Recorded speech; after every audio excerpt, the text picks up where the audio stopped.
صدر ٹرمپ نے امریکی وفد کا دورہ پاکستان منسوخ کر دیا۔ فاکس نیوز سے گفتگو کرتے ہوئے کہا، امریکی وفد اسلام آباد کا 18 گھنٹے کا سفر نہیں کرے گا۔ سفر میں بہت وقت ضائع ہوتا ہے، بہت زیادہ کام ہے۔ ہمارے پاس تمام کارڈز ہیں، جبکہ ان کے پاس کچھ بھی نہیں۔ وہ بات چیت کرنا چاہتے ہیں تو انہیں صرف فون کرنا ہوگا۔ صدر ٹرمپ نے دعویٰ کیا کہ ایرانی قیادت کے اندر شدید اختلافات ہیں۔ واضح نہیں کہ اصل میں فیصلہ سازی کون کر رہا ہے۔ وفد نہ بھیجنے کا مطلب جنگ شروع کرنا نہیں، ابھی جنگ دوبارہ شروع کرنے کے بارے میں نہیں سوچا۔ پاکستان کے وزیر اعظم اور فیلڈ مارشل بہترین شخصیات ہیں۔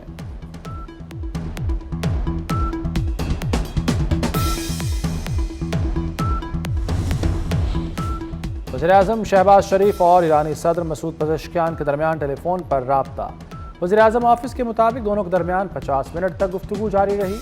دونوں نے خطے کی موجودہ صورتحال پر تبادلہ خیال کیا۔ امن و استحکام کے لیے جاری کوششوں پر تفصیل سے بات چیت ہوئی۔ ایرانی وزیر خارجہ عباس عراقچی کا دورہ اسلام آباد۔ وزیر اعظم شہباز شریف اور فیلڈ مارشل سے ملاقاتیں۔ وزیر اعظم نے کہا کہ ایرانی وفد سے مل کر خوشی ہوئی۔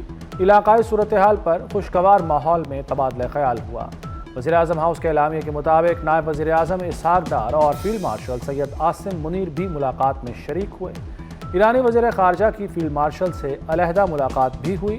وزیر داخلہ محسن نقوی بھی موجود تھے۔ عباس عراقچی پاکستان سے روانہ۔ ایرانی وفد مسقط اور ماسکو کا دورہ کرے گا۔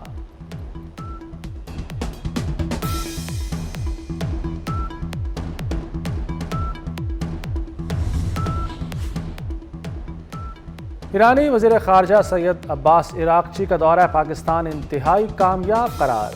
ایران کی جانب سے قیام امن کے لیے پاکستان کے برادرانہ کردار کی تعریف۔ وزیر خارجہ عباس عراقچی کہتے ہیں، دورہ پاکستان انتہائی نتیجہ خیز رہا۔ جنگ کے خاتمے کے لیے قابل عمل فریم ورک پیش کر دیا۔ پاکستان کی نیک نیتی اور برادرانہ کوششوں کو قدر کی نگاہ سے دیکھتے ہیں۔ اب دیکھنا یہ ہے کہ آیا امریکہ سفارت خالی کاری کے حوالے سے سنجیدہ ہے یا نہیں۔ نائب وزیر اعظم کی زیر صدارت اجلاس، خطے کی تازہ صورتحال کا جائزہ لیا گیا۔ اسحاق ڈار نے کہا کہ امن و استحکام کے لیے پاکستان کی کوششیں برقرار ہیں۔ غیر مصدقہ ذرائع پاکستان کی پالیسی کی عکاسی نہیں کرتے۔ پرنٹ اور الیکٹرانک میڈیا قیاس آرائیوں پر مبنی رپورٹنگ سے گریز کریں۔ میڈیا صرف سرکاری موقف نشر کرے۔ اسحاق ڈار کا ترکی اور مصری وزراء خارجہ سے رابطہ۔ مشرق وسطیٰ کی صورتحال اور قیام امن کے لیے پاکستان کی سفارتی کوششوں پر تبادلہ خیال۔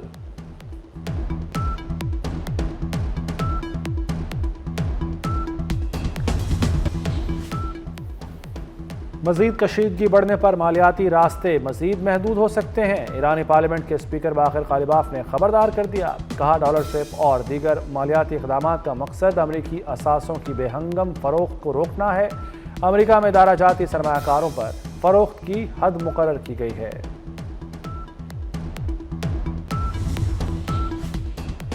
بندرگاہوں کی ناکہ بندی جاری رہی تو امریکہ کو ایران کی طاقتور مسلح افواج کے سخت رد عمل کا سامنا کرنا پڑے گا۔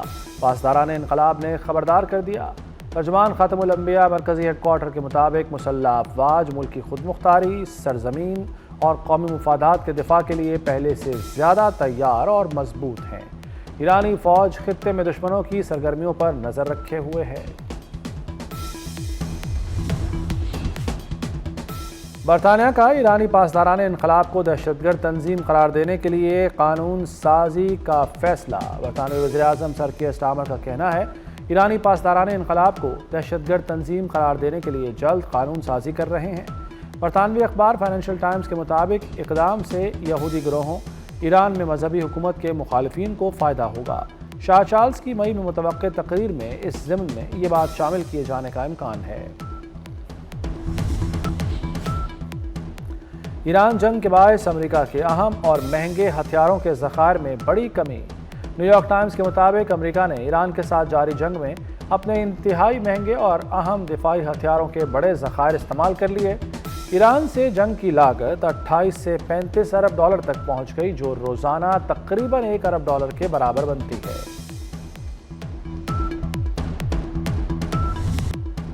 پاکستان کا بڑا کارنامہ، چین کی مدد سے EO-3 سیٹلائٹ کامیابی سے لانچ۔ قدرتی آفات سے نمٹنے کے نظام کو مزید مؤثر بنانے میں سیٹلائٹ اہم کردار ادا کرے گی۔ وزیر اعظم شہباز شریف کی اسپارکو کے سائنسدانوں اور انجینئرز کو مبارکباد۔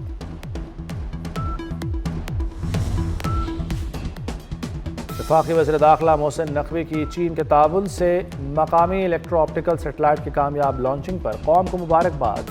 وزیر داخلہ محسن نقوی نے سیٹلائٹ کی کامیاب لانچنگ پر سائنسدانوں اور انجینئرز کی پیشہ ورانہ مہارت اور محنت کو سراہا۔ شائقین کرکٹ کے لیے بڑی خوشخبری، پی ایس ایل فائنل میں شہریوں کو اسٹیڈیم آنے کی اجازت مل گئی۔ Chairman P C B Mohsin Naqvi نے وزیر اعظم کے فیصلے کی تصدیق کر دی، کہا وزیر اعظم کے فیصلے کا شکریہ ادا کرتے ہیں۔ فرنچائز مالکان کی درخواست پر وزیر اعظم نے پی ایس ایل فائنل دیکھنے کے لیے شائقین کو اسٹیڈیم آنے کی اجازت دی۔ وزیر اعظم بھی چاہتے تھے فینس کو اجازت دی جائے۔ پی ایس ایل کا فائنل 3 مئی کو لاہور میں کھیلا جائے گا۔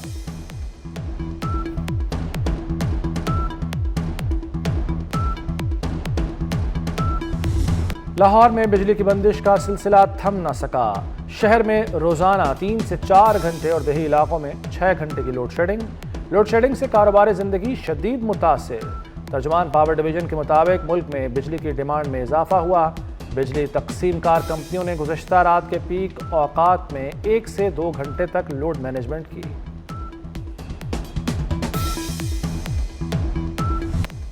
حکومت نے جیٹ فیول کی قیمت میں بڑی کمی کر دی۔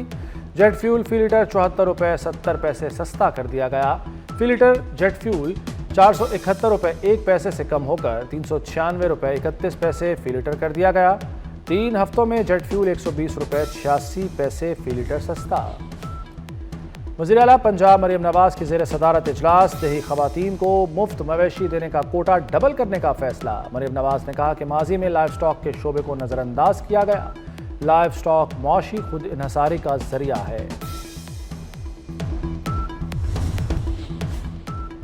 Global out standing talent index جاری، پاکستان 16ویں نمبر پر آ گیا۔ ٹیک انڈسٹری میں سالانہ 20% کی شرح سے ترقی دیکھی گئی۔ وزیر آئی ٹی شہزاد فاطمہ کا کہنا ہے کہ پاکستان آؤٹ سورسنگ کا ہب بنے گا۔ پاکستان کو عالمی ٹیک مرکز بنانا ہدف ہے۔ فائبرائزیشن پلان پر بھی تیزی سے کام جاری ہے۔ 3 نئی سب میرین سے کنیکٹیویٹی بڑھے گی۔ وزیر داخلہ محسن نقوی کی ہدایت پر اسلام آباد کو ہر قسم کی ٹریفک کے لیے کھول دیا گیا۔ ضلع انتظامیہ کے مطابق تمام قسم کی پبلک اور گڈز ٹرانسپورٹ کو داخلے کی اجازت دے دی گئی ہے۔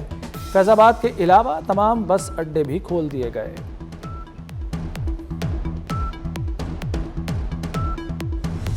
جنگی جنون میں مبتلا اسرائیل ہٹ دھرمی سے باز نہ آیا۔ جنوبی لبنان پر اسرائیلی حملوں میں 6 افراد شہید، 2 زخمی ہو گئے۔ اسرائیلی ڈرونز نے بنت جبیل میں مختلف علاقوں کو متعدد بار نشانہ بنایا۔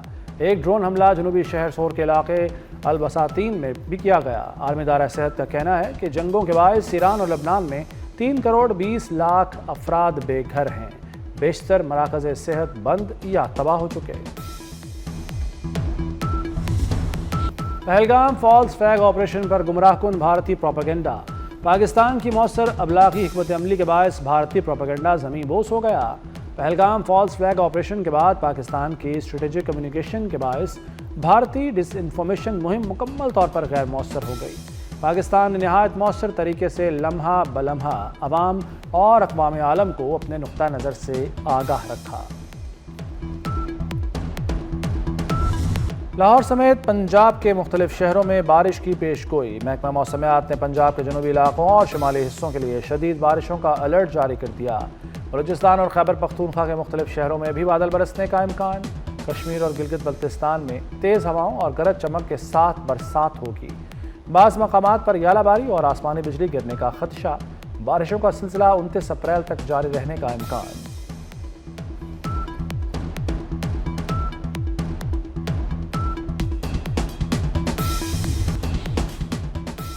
اور پاکستان سپر لیگ کا رنگا رنگ میلہ جاری۔ کراچی کنگز نے دلچسپ مقابلے کے بعد کوئٹہ گلیڈیٹرز کو 9 وکٹوں سے ہرا دیا۔ 196 رنز کا ہدف 19ویں اوور میں حاصل کر لیا۔ دوسرے میچ میں لاہور قلندرز نے ٹورنامنٹ کی سب سے مضبوط ٹیم پشاور زلمی کو 6 وکٹوں سے ہرا دیا۔ قلندرز نے 200 رنز کا ہدف 4 وکٹوں کے نقصان پر 19ویں اوور میں حاصل کر لیا۔ کراچی کنگز پلے آف مرحلے سے آؤٹ۔ پی ایس ایل میں ہفتے کے روز بچوں میں کینسر سے آگاہی کا دن منایا گیا۔